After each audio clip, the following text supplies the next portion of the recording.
Criminal नेता bill लाकर मोदी सरकार क्या हासिल कर लेगी? केंद्र सरकार ऐसे नए कानून ला रही है जिनके तहत प्रधानमंत्री, मुख्यमंत्री या मंत्री अगर गंभीर आपराधिक आरोपों में 30 दिन से ज्यादा हिरासत में रहते हैं तो पद से हटा दिए जाएंगे। सवाल है कि क्या ये प्रयास राजनीति में भ्रष्टाचार और अपराध रोकने के लिए है या महज राजनीतिक है जिसका उद्देश्य अपने राजनीतिक विरोधियों को ठिकाने लगाना है। केंद्र सरकार ने अपने नए विधेयक में 30 दिन तक किसी गंभीर आरोप में जेल में रहे प्रधानमंत्री, मुख्यमंत्री और मंत्री को पद से हटाने की व्यवस्था उसमें दी गई है। इस बिल ने अचानक जन लोकपाल आंदोलन की याद दिला दी है। भ्रष्टाचार के खिलाफ जन लोकपाल आंदोलन अन्ना हजारे के नेतृत्व में हुआ था। ये बात अलग है कि आंदोलन के आर्किटेक्ट रहे अरविंद केजरीवाल ने बाद में खुद ही दूरियां बना ली और ये भी देखने को मिला है कि दिल्ली के मुख्यमंत्री रहते अरविंद केजरीवाल को भ्रष्टाचार के आरोप में ही तिहाड़ जेल भी जाना पड़ा। जो कानून लाए जाने की कोशिश हो रही है उसके दायरे में प्रधानमंत्री, केंद्रीय मंत्री, मुख्यमंत्री तक आएंगे। जन लोकपाल बिल में भी बिल्कुल ऐसे ही प्रधानमंत्री तक को कानून के दायरे में लाने का प्रस्ताव था। कालांतर में लोकपाल का गठन तो हो गया लेकिन वे चीजें नहीं शामिल की गई। नए कानून के तहत गंभीर आपराधिक आरोपों में अगर आरोपी को महीना भर हिरासत या जेल में रहना पड़ा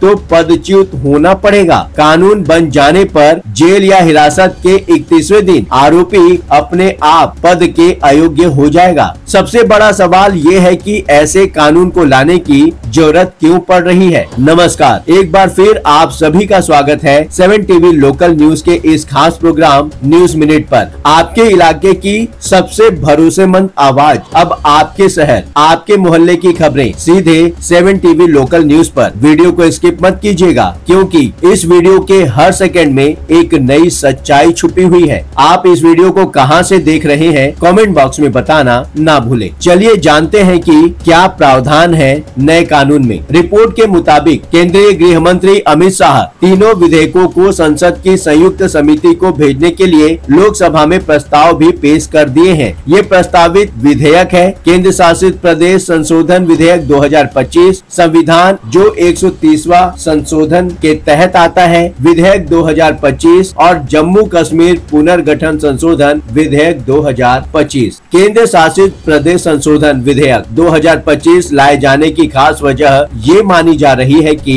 मौजूदा कानून में ऐसा प्रावधान नहीं है जिसके तहत मुख्यमंत्री या मंत्री को गंभीर आपराधिक आरोपों में हिरासत की अवधि में हटाया जा सके और इसी कारण कानून की धारा 45 में संशोधन कर सख्त कानूनी प्रावधान करने की कोशिश है। दूसरा, संविधान 130वां संशोधन विधेयक 2025 लाए जाने का मकसद भी करीब करीब वैसा ही है। संविधान के अनुच्छेद 75, 164 और 239 ए में संशोधन करने के बाद प्रधानमंत्री या केंद्रीय मंत्री और मुख्यमंत्री या राज्यों के मंत्री को 5 साल या उससे अधिक अवधि की सजा वाले अपराध के लिए लगातार 30 दिनों तक हिरासत में रखा जाता है तो आरोपी को पद से हटाया जा सकता है। तीसरा, ठीक वैसे ही जम्मू और कश्मीर पुनर्गठन संशोधन विधेयक 2025 के तहत मौजूदा कानून की धारा 54 में संशोधन कर नया खंड 4A जोड़ा जाएगा ताकि मुख्यमंत्री या मंत्री को गंभीर आपराधिक आरोपों में गिरफ्तारी और हिरासत की स्थिति में हटाया जा सके। अब अगर कोई आरोपी हिरासत में ले लिए जाने के बाद भी 30 दिनों तक खुद अपना पद नहीं छोड़ता है तो 31वें दिन उसे हटा दिए जाने का नए कानून में प्रावधान होगा। जम्मू कश्मीर की ही तरह केंद्र और राज्य सरकारों के लिए भी प्रस्तावित विधेयकों में 31वें दिन हटा दिए जाने का प्रावधान कर दिया जाएगा। वीडियो में आगे बढ़ने से पहले आपसे एक विनम्र अनुरोध, निष्पक्ष खबरों के लिए आपके सहयोग की जरूरत है। चैनल को सब्सक्राइब करें, वीडियो को लाइक करें और अगर हाइप का विकल्प दिखे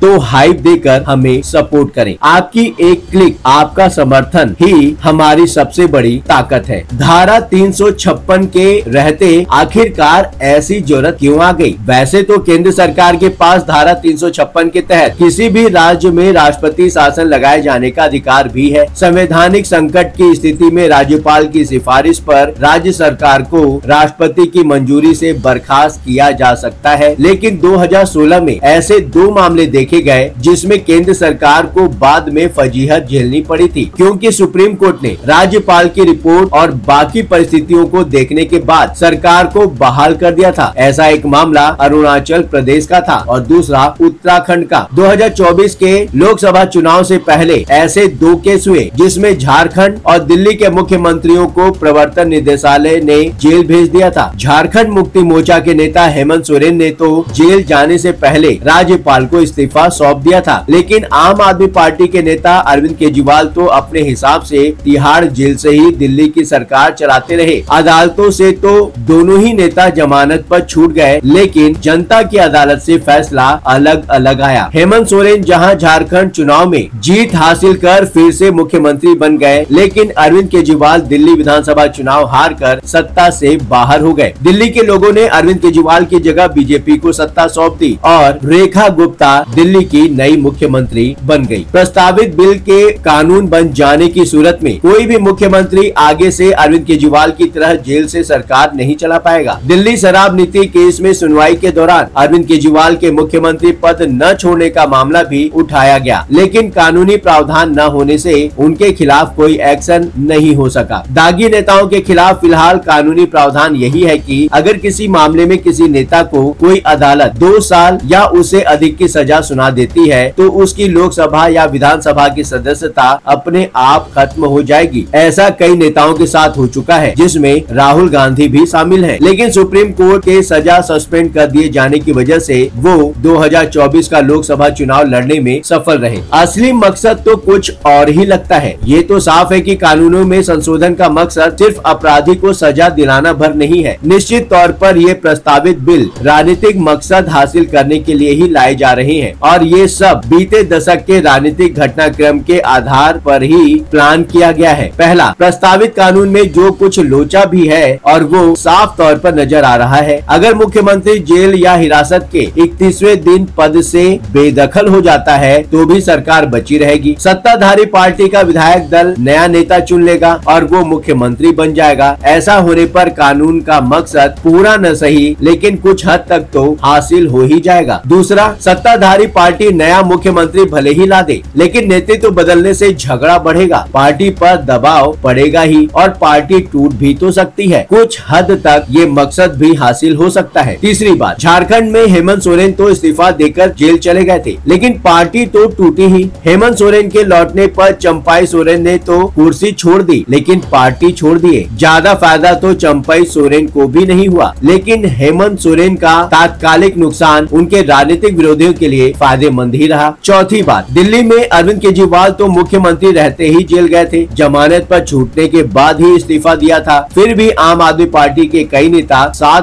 तो छोड़ ही दिए। बीजेपी सरकार का प्रस्तावित कानून तो पॉलिटिकल एनकाउंटर के लिए टूल जैसा ही लगता है। जैसे आतंकवादियों को ट्रायल के दौरान जमानत न मिले, उसके लिए टाडा और पोटा जैसे कानून लाए गए थे, लेकिन बाद में हटा भी दिए गए। कानून अपराधी को सजा देने के लिए बनाए गए हैं। अपराधी की पृष्ठभूमि चाहे कुछ भी हो, वो चाहे पेशेवर अपराधी हो या राजनीति और अपराध के गठजोड़ की उपज या नतीजा हो या फिर भ्रष्टाचार में लिप्त पाया गया हो। जब आतंकवाद से निपटने में टाडा और पोटा जैसे कानून बेअसर साबित हुए तो भला प्रस्तावित कानून कितना प्रभावी हो सकता है। जमानत न दिए जाने जैसे इंतजाम तो प्रवर्तन निदेशालय की गिरफ्तारी की सूरत में भी किए गए हैं। कुल मिलाकर कानून के नए फॉर्मेट का मकसद साफ सुथरा तो बिल्कुल नहीं लगता। फिलहाल इस वीडियो में इतना ही। आपकी क्या राय है कमेंट बॉक्स में हमसे जरूर साझा करें। आपकी राय हमारे लिए बहुत मायने रखती है। यदि आप कोई बात इस चैनल के माध्यम से औरों तक पहुंचाना चाहते हैं तो बेझिझक आप स्क्रीन पर दिए गए व्हाट्सएप नंबर 9993236555 पर आप हमसे व्हाट्सएप मैसेज द्वारा सीधे संपर्क कर सकते हैं। मैसेज मिलने पर 7 टीवी भारत की टीम आपसे जरूर बात करेगी। लगातार खबरों के लिए बने रहिए 7 टीवी लोकल न्यूज के साथ।